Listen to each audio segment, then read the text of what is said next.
ناظرین، آپ نے آج تک بہت سے احتجاج دیکھے ہوں گے۔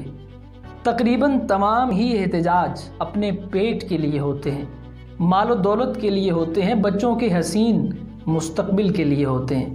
تمام ہی احتجاج اقتدار کے لیے ہوتے ہیں، جاہ و حشمت کے لیے ہوتے ہیں، مال و دولت کے لیے ہوتے ہیں۔ لیکن ہم آپ کو پاکستان کی تاریخ میں ایک ایسا انوکھا اور منفرد احتجاج دکھانے جا رہے ہیں جو اپنے پیٹ کے لیے نہیں ہے، جو مال و دولت کے لیے نہیں ہے، اقتدار کے لیے نہیں ہے، جاہ و حشمت کے لیے نہیں ہے۔ وہ احتجاج فیض سے عقیدت کے لیے ہے، وہ احتجاج اقبال کی عرق ریزی کا احتجاج ہے، وہ احتجاج غالب سے محبت کا احتجاج ہے، وہ احتجاج ولی دکنی کی چاہت کا احتجاج ہے۔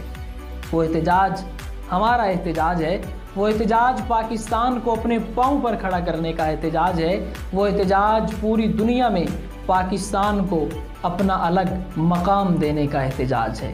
وہ احتجاج اپنے حق کا احتجاج ہے، وہ احتجاج ہمارا احتجاج ہے، ہماری زبان کا احتجاج ہے، ہمارے خاندان کا احتجاج ہے، ہماری قوم کا احتجاج ہے۔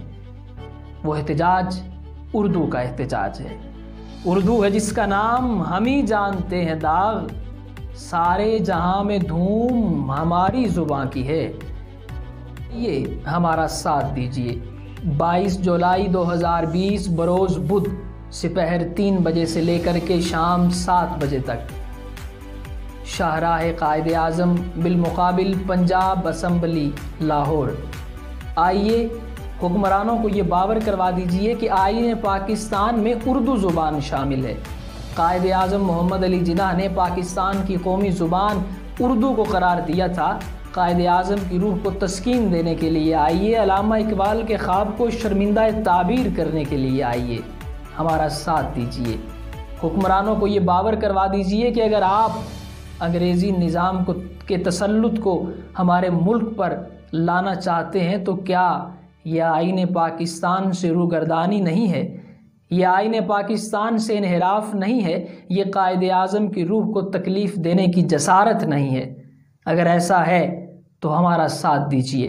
بزم اہل سخن پاکستان، تحریک نفاذ اردو پاکستان، انجمن فروغ اردو پاکستان کے تحت ہونے والے اس عظیم احتجاج میں شامل ہو جائیے۔ میں یہ نہیں کہوں گا کہ اپنے قیمتی اوقات میں سے وقت نکالیے، بلکہ میں یوں کہوں گا کہ اس احتجاج میں شامل ہو کر اپنے وقت کو مزید قیمتی بنائیے، کیونکہ اردو ہماری زبان ہے، اردو پاکستان کی زبان ہے۔ سلیقے سے ہواؤں میں جو خوشبو گھول سکتے ہیں، ابھی کچھ لوگ باقی ہیں جو اردو بول سکتے ہیں۔